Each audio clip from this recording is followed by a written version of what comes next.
The streets are quiet again, the tents are gone, the protest banners have disappeared, workers have even painted over the graffiti around New Delhi's Jantar Mantar.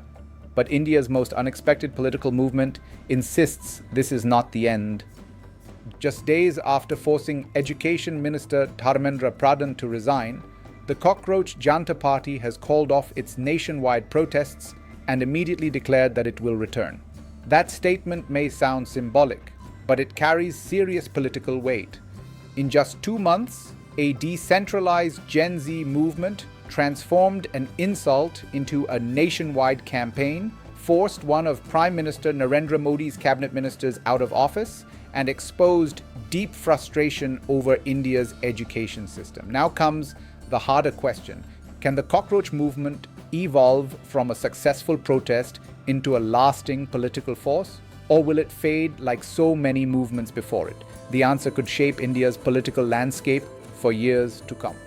The Cockroach Janta Party, or CJP, emerged after India's Chief Justice reportedly referred to unemployed young people as cockroaches and parasites. Instead of rejecting the label, young activists embraced it, turning the insult into a symbol of resistance. The movement focused initially on repeated examination paper leaks that affected millions of students competing for university admissions and government jobs. Protesters argued that widespread corruption had destroyed confidence in India's education system and demanded accountability.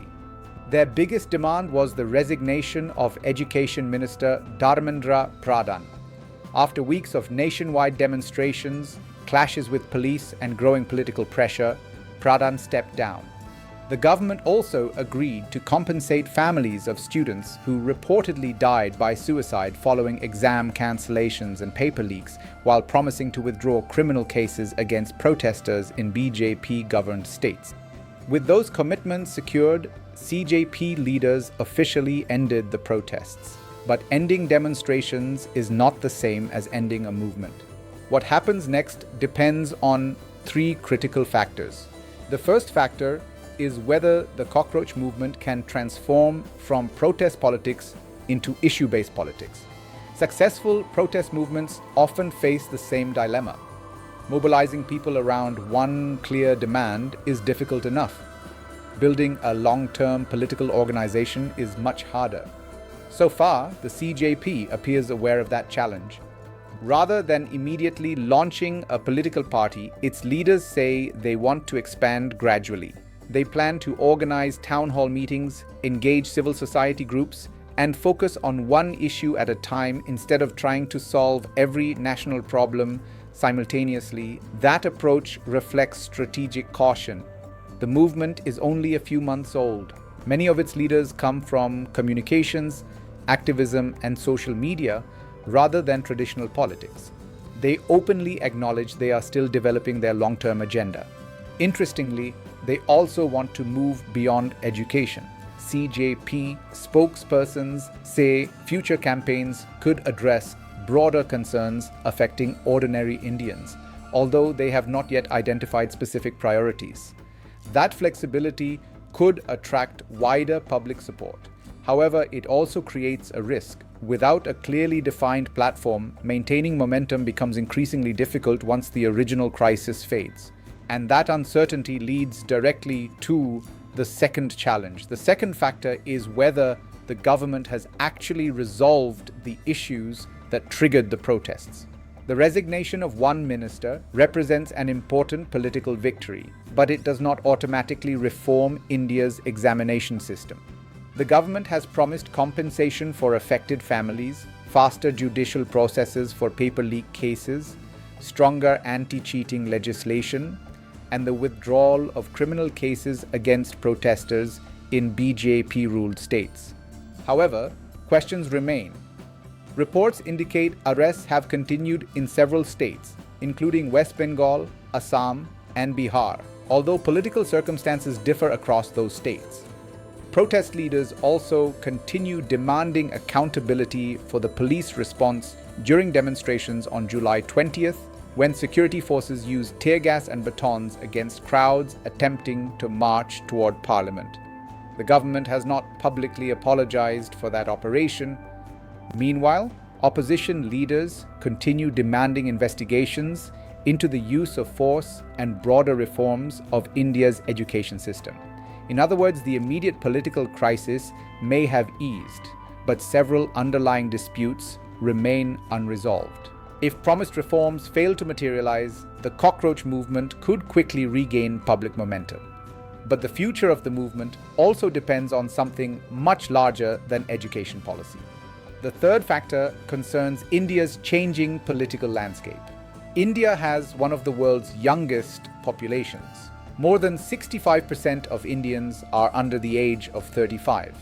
Many face intense competition for government jobs, university admissions, and private sector employment.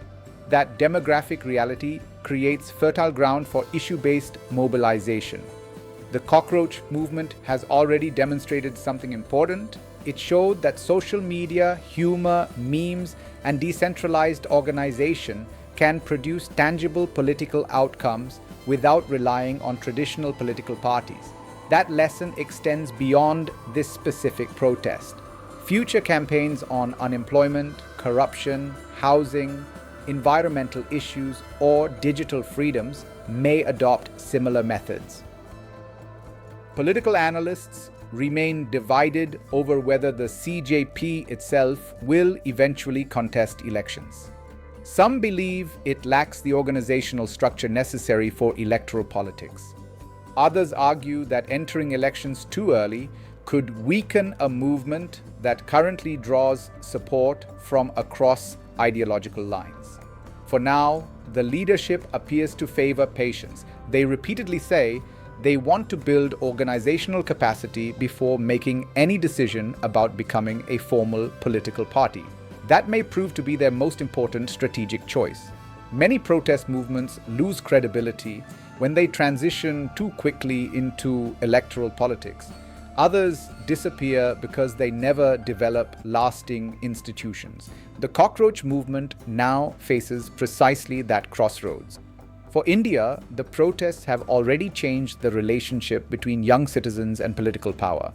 Millions of students witnessed a movement achieve concrete political concessions within weeks. That experience alone could encourage greater civic participation in future national debates. For South Asia, governments will closely study how India's leadership responded.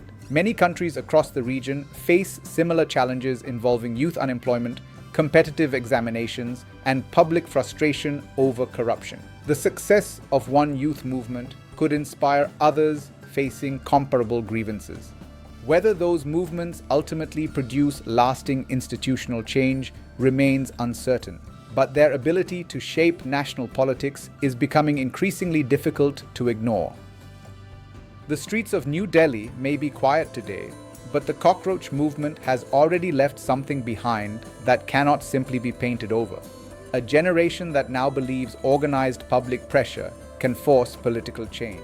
Whether that belief transforms India's politics or remains a remarkable moment in history will depend on what happens after the celebrations end. If you enjoyed this analysis, subscribe to the International Desk, and I'll see you in the next one.